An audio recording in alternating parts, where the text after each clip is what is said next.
नमस्कार मित्र, आज हम आप लोगों को इस वीडियो के माध्यम से बताएंगे गंगा जल के बारे में कुछ सच्ची बातें। मित्र, हम लोग देखिए सब कोई बनारस घूमने जाते हैं, बहुत कोई गए हैं, बहुत कोई नहीं भी गए हैं। बनारस का गंगा जो है बहुत बड़ा गंगा है, लेकिन बनारस का गंगा का जल से भगवान का पूजा क्यों नहीं किया जाता है, और बनारस से कोई गंगा पानी भी नहीं ले आते हैं, जबकि बनारस जो है वो शिव जी का त्रिशूल का ऊपर बसी हुई है। विश्वनाथ की नगरी कहा जाता है। उस नगरी से बोला जाता है कि कभी गंगा जल नहीं लाना चाहिए, इससे आप पाप का भागीदार बन सकते हैं और आपका जो कर्म है वो रोक सकता है, आपका मुक्ति का मार्ग भी रुक जा सकता है। इसीलिए हम लोग बनारस से गंगा जल जो है उसको नहीं लाते हैं। तो चलिए आज मित्र आप लोगों को बताएंगे कि इसके पीछे का क्या कारण है, पौराणिक कारण क्या है, और जो हम लोगों का वैज्ञानिक कारण है वो क्या है, क्यों हम लोग बनारस का गंगा जल से पूजा पाठ नहीं करते हैं। गंगा जल जो होता है वो पवित्र अमृत का समान माना जाता है। इसका एक बूंद हम लोगों का समस्त शरीर का रोग शोक पाप सबको मुक्त कर जाता है। माँ गंगा को मोक्षदायिनी भी बोला जाता है।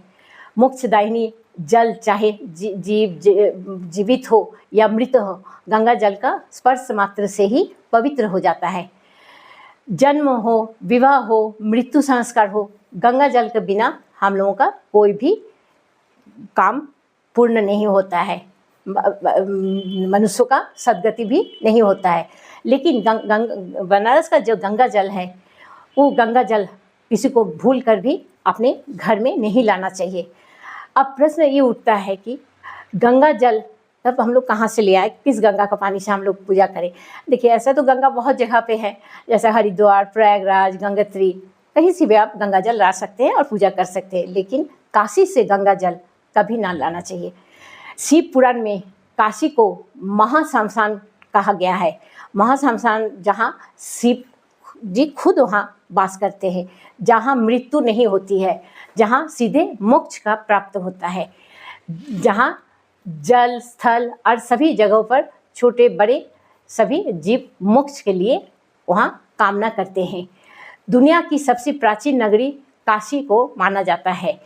काशी का गंगा जो है वो एकदम काशी नगरी का साथ बहती है, एकदम काशी नगरी गंगा का तीर में ही बसा हुआ है, और नदी का किनारे बसे इस घाट में जो मणिकर्णिका घाट है उसको सबसे बड़ा घाट माना जाता है। मणिकर्णिका घाट जो है वो भारत के सबसे प्रतिष्ठित और प्रसिद्ध शमशान घाट बोल के हम लोग उसको मानते हैं।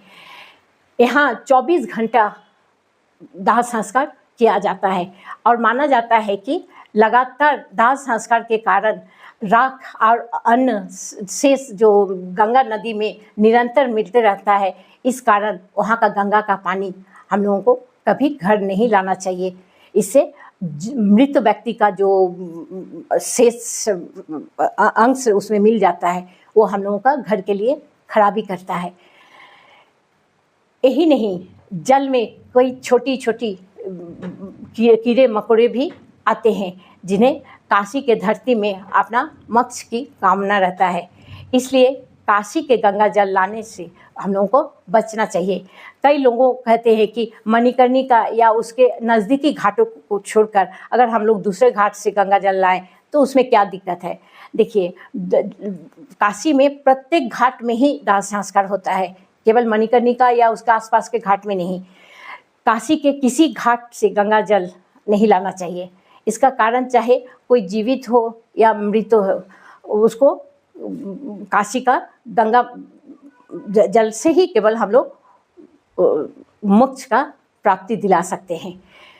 और जब मृतक को चिता पर जलाया जाता है तब उसकी राख को गंगा में विसर्जन किया जाता है, और संयोग से आप अगर काशी से गंगा जल ले आते हैं तो उस जल में मृतक का जो आत्मा से मिला अनावश्यक तत्व है वो भी आपके साथ आने जाने में आ जाता है। इससे क्या होता है, मृतक का मोक्ष के द्वार में बाधा आ जाती है।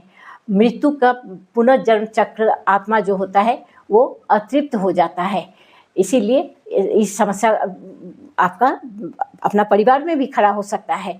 इसलिए काशी से कभी भी गलती से भी गंगा जल पूजा के लिए ना लाए। यह हम लोगों का वैज्ञानिक लोग भी यही चीज़ बोलते हैं, केवल शास्त्र में ही नहीं, वैज्ञानिक दृष्टि से भी काशी का गंगा जल में बहुत सारा ऐसा तत्व मिला हुआ रहता है जिसके कारण वो गंगा जल लाके हम लोग ज़्यादा दिन घर में रखते हैं तो उसमें कीड़ा लग जाता है। जबकि गंगा जल आप 10 साल तक भी किसी पात्र में रख दीजिए ना, उसमें कभी कीड़ा नहीं पड़ता है। लेकिन काशी का गंगा जल घर में लाके कुछ दिन रखने से ही उसमें कीड़ा लग जाता है। ठीक है मित्र, अगर ये जानकारी आप लोगों को अच्छा लगा तो ज़रूर सब्सक्राइब कीजिएगा, शेयर कीजिएगा। नमस्कार।